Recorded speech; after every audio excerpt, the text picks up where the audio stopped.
Shalom, jumpa lagi dengan Kak Eka dalam Bina Iman Anak. Nah, kali ini dengan tema tanda kedua.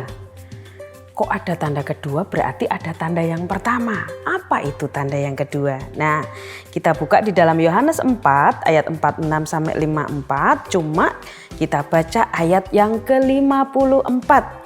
Yohanes 4 ayat 54 berkata, "Dan itulah tanda kedua yang dibuat Yesus ketika ia pulang dari Yudea di Galilea."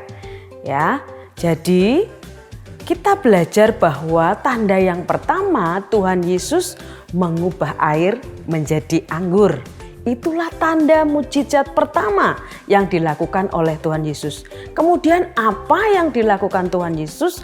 Kalau dia berkata, firman ini berkata, itu tanda yang kedua. Apa yang dilakukan? Ya, di sini dikatakan ayat 48, maka kata Yesus kepadanya, jika kamu tidak melihat tanda dan mukjizat, kamu tidak percaya. Di sini dikisahkan ada seorang pegawai istana.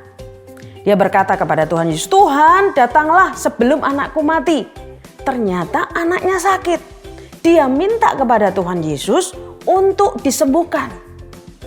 "Tuhan, sembuhkan anakku, nanti anakku mati." Tapi Tuhan Yesus bilang apa? Ayat 50, kata Yesus kepadanya, "Pergilah, anakmu hidup." Seperti ayat yang 48, kamu harus percaya.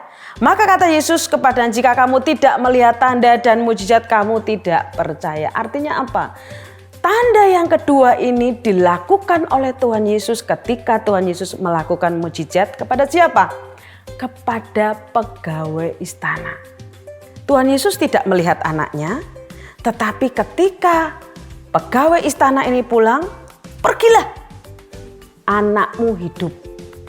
Dan waktu itu ya firman Tuhan berkata, ketika ia masih di tengah jalan, hamba-hambanya telah datang kepadanya dengan kabar bahwa anaknya hidup.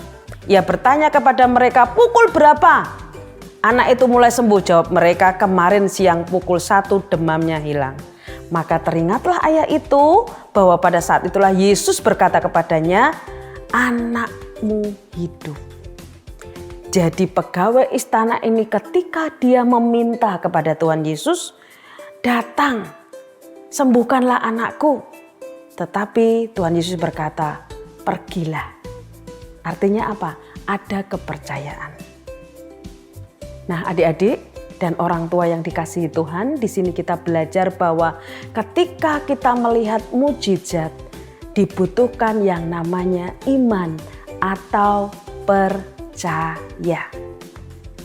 Ketika Tuhan melakukan mukjizat, dibutuhkan yang namanya iman atau percaya.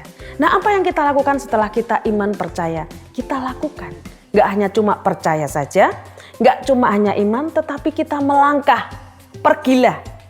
Jadi ketika Tuhan Yesus pergilah, bilang sama pegawai istana. Di sini pun kita belajar.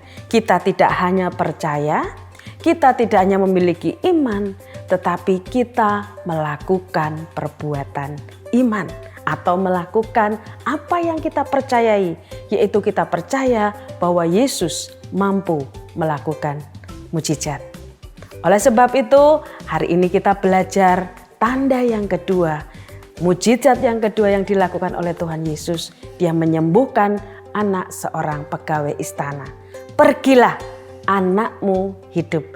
Dan Tuhan lakukan mukjizat itu untuk anak pegawai istana, anaknya sembuh. Oleh sebab itu Tuhan juga mampu melakukan mukjizat untuk orang tua, untuk anak-anak yang percaya dan melakukan apa yang dipercayai.